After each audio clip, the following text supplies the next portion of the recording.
श्री गणेशाय नमः। श्रीमद्भागवत महापुराण सुखसागर कथा नवम स्कंद अध्याय 10वां। श्री राम अवतार की कथा। श्री सुखदेव जी बोले, हे राजन, राजा खटवांग के वंश में दशरथ नामक एक अत्यंत प्रतापी तथा तेजस्वी राजा हुए। उन्होंने धर्मपूर्वक अयोध्यापुरी में राज्य किया। उनकी 3 रानियां थी, कौशल्या, कैकई तथा सुमित्रा। किंतु राजा दशरथ के जीवन में एक बहुत बड़ा दुख था। उनके पास अपार वैभव, विशाल राज्य और यश तो था, परंतु संतान नहीं थी। इस कारण वे अत्यंत चिंतित रहते थे। तब गुरु वशिष्ठ जी की आज्ञा से महर्षि ऋषि शुंग द्वारा पुत्र कामेष्टि यज्ञ कराया गया। यज्ञ की पूर्णाहुति पर अग्निदेव स्वयं प्रकट हुए और दिव्य खीर से भरा स्वर्ण पात्र राजा दशरथ को प्रदान किया। राजा ने वह खीर अपनी 3 रानियों में बांट दी। उसी दिव्य प्रसाद के प्रभाव से भगवान श्री हरि ने 4 पुत्रों के रूप में अवतार लिया। कौशल्या के गर्भ से परब्रह्म प्रभु श्री नारायण ने श्री राम के रूप में अवतार लिया। कैकई के गर्भ से भरत तथा सुमित्रा के गर्भ से शेषावतार लक्ष्मण और शत्रुघ्न का जन्म हुआ। 4 राजकुमार बचपन से ही तेजस्वी, विनम्र, आज्ञाकारी और धर्मपरायण थे। विशेष रूप से श्री राम अपने मधुर स्वभाव, करुणा और मर्यादा के कारण संपूर्ण अयोध्या के प्राण बन गए थे। तुमने ऋषियों के मुख से श्री रामचरित्र सुना होगा। उस कथा को हम संक्षेप में कहते हैं।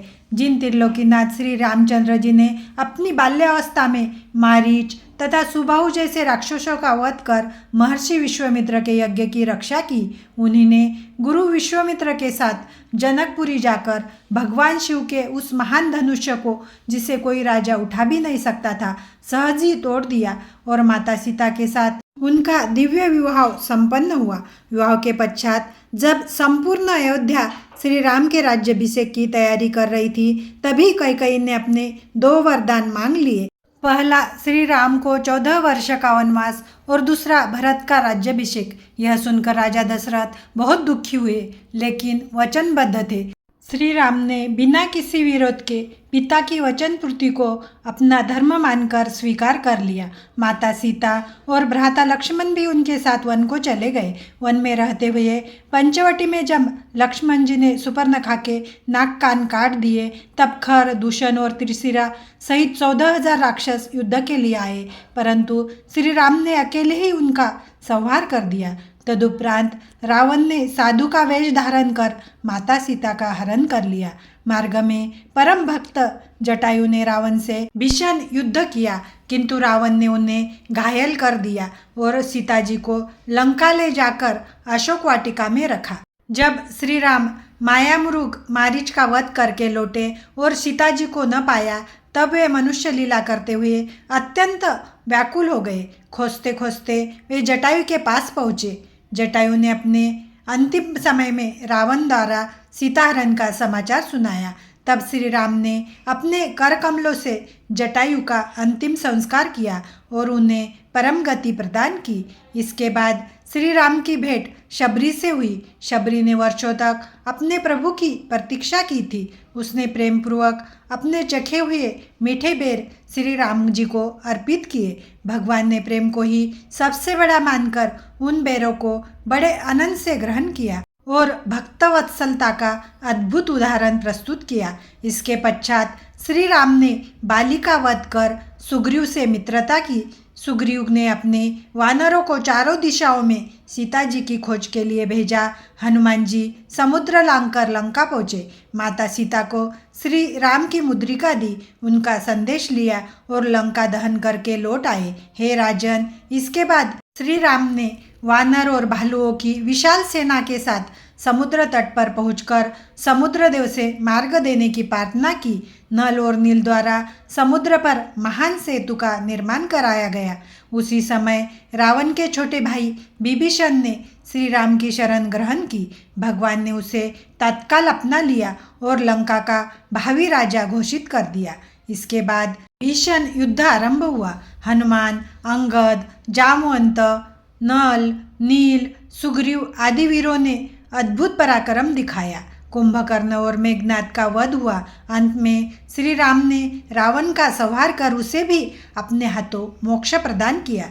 श्री राम के आदेश से विभीषण ने रावण का विधि पूर्वक अंतिम संस्कार किया।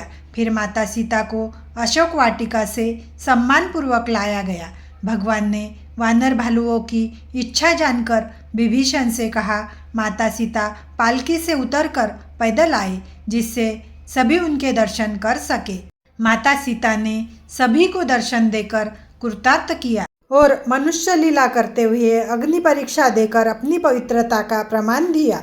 तत्पश्चात श्री राम, सीता, लक्ष्मण, हनुमान तथा समस्त प्रमुख वीर पुष्पक विमान द्वारा अयोध्या लौटने लगे। उधर अयोध्या में भरत जी ने श्री राम जी की चरण पादुकाओं को सिंहासन पर विराजमान कर स्वयं तपस्वी के समान जीवन व्यतीत किया। उन्होंने संकल्प लिया था कि यदि 14 वर्ष पूरे होने पर भी श्री राम वापस नहीं आए तो वे अपने प्राण त्याग देंगे। जब वनवास की अवधि पूर्ण होने लगी और श्री राम के आने में विलंब हुआ, तब भरत जी अत्यंत व्याकुल हो उठे और अग्नि में प्रवेश करने का निश्चय कर लिया।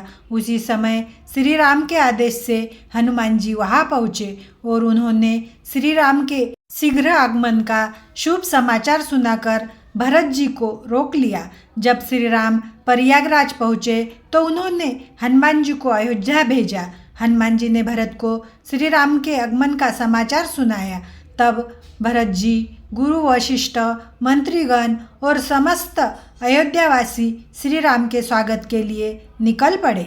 श्री राम ने सबसे पहले गुरु वशिष्ठ के चरण स्पर्श किए, फिर भरत, शत्रुघ्न और सभी परिजनों को हृदय से लगाया। राजमहल पहुंचकर अपनी माताओं को प्रणाम किया। तत्पश्चात गुरु वशिष्ठ की आज्ञा से शुभ मुहूर्त में श्री राम जी का राज्याभिषेक हुआ। श्री राम का राज्य राम राज्य के नाम से प्रसिद्ध हुआ। उस राज्य में कोई दुखी नहीं रहता था, कोई भूखा नहीं था, कोई अन्याय नहीं था। सभी लोग सत्य, धर्म और सदाचार का पालन करते थे। प्रजा अपने राजा से पिता के समान प्रेम करती थी और भगवान श्री राम अपनी प्रजा का पुत्रवत पालन करते थे। श्री राम ने धर्मपूर्वक अपनी प्रजा का पालन किया। वह त्रेतायुग था, परंतु श्री राम के धर्म के प्रभाव से उनके राज्य में सत्य, न्याय और धर्म की स्थापना हुई। जो श्रद्धापूर्वक श्री राम के चरित्र का श्रवण, कीर्तन और स्मरण करता है, उसके जीवन के अनेक कष्ट दूर हो जाते हैं तथा भगवान श्री राम जी की कृपा सदा उन पर बनी रहती है। इति श्रीमद् भागवत महापुराण सुखसागर कथा नवम स्कंद अध्याय 10वां समाप्त। श्री राम अवतार कथा समाप्त।